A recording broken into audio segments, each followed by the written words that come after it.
Essa coluna do Reinaldo Azevedo trata do mesmíssimo assunto, mas, claro, não é apenas uma coluna jornalística, é uma coluna em que ele se posiciona, né? Não é uma notícia apenas, é uma análise. E nós vamos comentar a análise dele. Né? Primeiro, vamos ler. Ex fora do ar. Ou bem se defende a lei, ou bem se é mosqueteiro sem vergonha. O ministro Alexandre de Moraes determinou a suspensão do ex, né? Ele bota da ex, da rede social, né? Da ex, em todo o território nacional. E ele o fez, nem poderia ser diferente, com a concordância da Procuradoria-Geral da República. Havia alternativa? Carrega um cestro do tempo, creio, em que fui professor. Cestro é uma característica, um cacuete, né? Uma característica que ele carrega, né? Que ele traz, né? Quando alguém diz, ou quando eu mesmo digo que não é assim que se faz, tendo a cobrar dos outros e de mim mesmo o anúncio do modo certo de proceder. Né? Aí você está criticando que o outro não dá certo, e qual é o certo? Né? Bom, admito, nem sempre é possível. Podemos, às vezes, perceber, dados os resultados, que algo não saiu muito bem, embora não disponhamos das informações necessárias para indicar o bom caminho. Mas, convenham, não é o caso do embate entre o Supremo Tribunal Federal e Elon Musk, o manda-chuva da X. A trilha a seguir é muito clara. Aqui eu farei um reparo, não é um embate entre o Supremo Tribunal Federal e Elon Musk. É o embate do Elon Musk e do X com as leis brasileiras. Não tem nada de embate institucional. É um embate, fundamentalmente, de um bilionário que acredita que as leis não se aplicam a ele e não se aplicam à sua rede social, que ele age fora da lei. Ele poderia agir fora da lei. Mas vamos lá. A autocontenção dos poderes, e esse é um dos temas, note-se, de como as democracias morrem, também de como salvar a democracia, livros de Steven Levitsky e Daniel Ziblatt. É sem dúvida importante para evitar o acirramento das crises. Não estou entre aqueles que enxergam ilegalidades, exageros ou impropriedades na forma como o Supremo, com a atuação destacada de Alexandre de Moraes, tem enfrentado 6 anos de golpismo nas suas várias etapas de Jair Bolsonaro e de seus aliados. Considero as críticas, no mais das vezes, desinformadas, impensadas ou meramente ideológicas. Perfeita fala. E é exatamente isso. É exatamente isso. Aqui não tenho nenhum reparo a fazer o que falou o Reinaldo Azevedo, né? Mas enfim, vamos seguir. Mas até aí estamos conversados. Eu sou um entre, sei lá, centenas de colunistas da outrora chamada grande imprensa que se ocupam da questão. Concordo com uns tantos, discordo de outros, e isso me parece próprio do embate. Cobro, no entanto, um pressuposto, que as análises, postulações e prefigurações tenham a democracia como valor inegociável. Nego-me, assim, a dialogar com golpistas ou justificadores do golpismo pela simples e óbvia razão de que não faço trocas com quem promove uma visão de mundo que, se vitoriosa, resultaria no meu silêncio, no meu exílio ou no meu encarceramento. E defendo que um regime democrático seja bastante eloquente e firme na defesa de seus pilares. É um modo de governar em que nem tudo pode. Exato. Aliás, o Reinaldo aqui ele usa um argumento que eu uso quando as pessoas perguntam para mim como é que pode, André, você ser tão de esquerda, defensor do socialismo democrático, e ao mesmo tempo você ser tão crítico do stalinismo e você ser tão crítico de regimes de esquerda que têm elementos autoritários. E a minha resposta é relativamente simples. Eu nunca defenderei um regime que silencia seus críticos, porque eu estaria defendendo um regime que silenciaria a mim mesmo e pessoas como eu. A crítica é fundamental no espaço democrático. E a democracia liberal, burguesa, ela é insuficiente, falha, tende à oligarquia, tende à plutocracia, mas ela é melhor do que qualquer regime autoritário. E o nosso dever tem que ser encaminhar na direção de uma democracia mais profunda, de uma democracia mais popular, de uma democracia de mais participação popular. Portanto, o autoritarismo ele tem que ser combatido em seu âmago, em todas as suas manifestações. E o horizonte a se perseguir e a crítica à democracia burguesa, liberal, é porque ela é insuficiente, é porque ela é oligárquica, porque ela é protocrática. Não porque existem espaços, como esse espaço aqui que eu estou exercendo, no Folha Democrática, no Folha Democrata, ou na Nova Máquina do Tempo, o canal que eu felizmente recuperei, não é? Ou no canal, meu canal secundário, que a gente exerce essa prática, não é? Esse aspecto da gente poder exercer essa prática dentro da democracia burguesa liberal é a parte boa da democracia, desse tipo de democracia. Mas é uma democracia completamente insuficiente e que deve sim ser criticada e ser superada. Vamos seguir. Então, o quê? No caso do anúncio de Musk de que não iria cumprir decisões judiciais, porque, como deixa claro nas mensagens que publica no X, ele se considera juiz dos juízes, indago aqueles que apontam os exageros de Moraes, que resposta dá? Ainda que se discorde, e não é o caso deste que escreve, das determinações para a retirada do ar de alguns perfis e páginas, o caminho lícito e aceitável na democracia é o recurso, que pode ou não ser acolhido, ou descumprimento da ordem judicial. Aqui ele faz uma pergunta muito importante.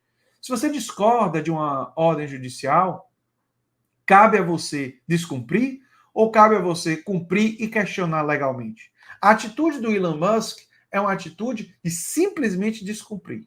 Vamos seguir. Ao fazer certas escolhas, dizemos que tipo de sociedade queremos. Eis o fundamento basilar, elementar da ética. Eu, por exemplo, não como carne de aves. Acho o sabor insuportável, nauseante. É um desgosto. Não um exemplo àqueles com quem convivo. Nas questões legais, no entanto, ou no que dizem respeito aos modos de convivência, busco fazer com que minhas opções, se replicadas como padrão, tornem o mundo mais justo. Quando o senhor Elon Musk resolve descumprir decisões judiciais no Brasil e lança uma cruzada contra Moraes e contra o Supremo, é forçoso que nos coloquemos algumas questões. Trata-se de uma reação aceitável? Primeira questão. Ele tem licença exclusiva para desrespeitar a legislação no que respeita à exigência de que empresas estrangeiras tenham representação legal no Brasil? Segunda questão. Terceira agora. A justiça deve ou não aplicar as penalidades previstas para o caso? E quarto, se o fizer, estará descumprindo o dever da autocontenção? E quinto, essa autocontenção convive com a omissão? Pois é. Na hipótese, então, de que seu juízo, leitor, se vote contra o ministro e contra o tribunal, é preciso que você diga se o mundo que tal escolha anuncia seria um bom lugar. Porque, por óbvio, nessa sua distopia, cada indivíduo se coloca no papel de juiz dos juízes, que a rigor hão de se tornar obsoletos, e será preciso que ele se arme, juntando-se em milícias para se opor às outras.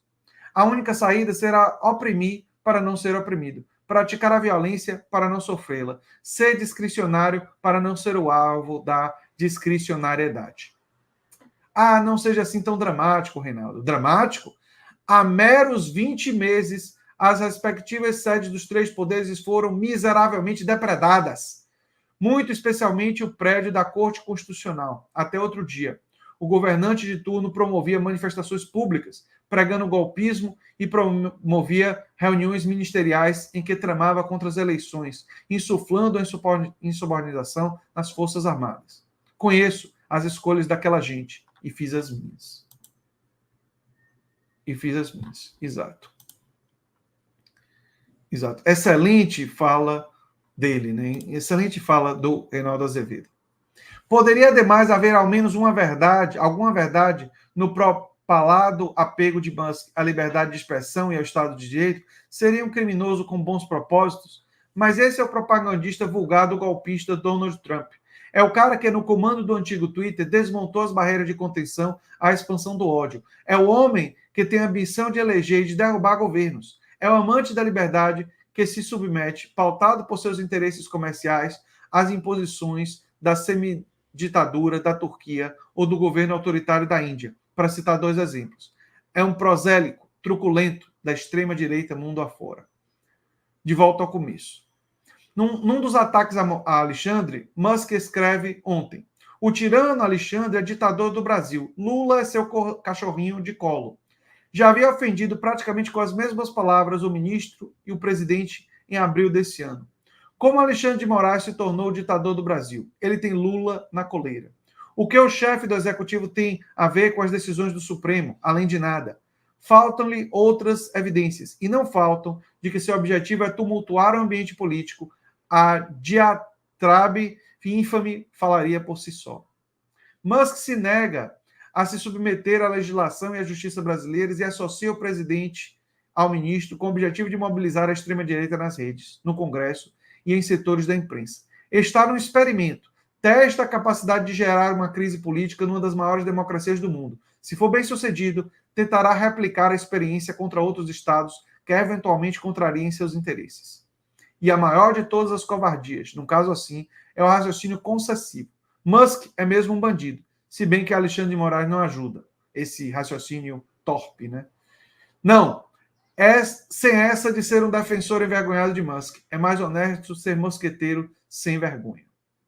Excelente texto do Reinaldo Azevedo, e é isso mesmo. E sobre o Elon Musk, eu devo dizer para vocês uma coisa.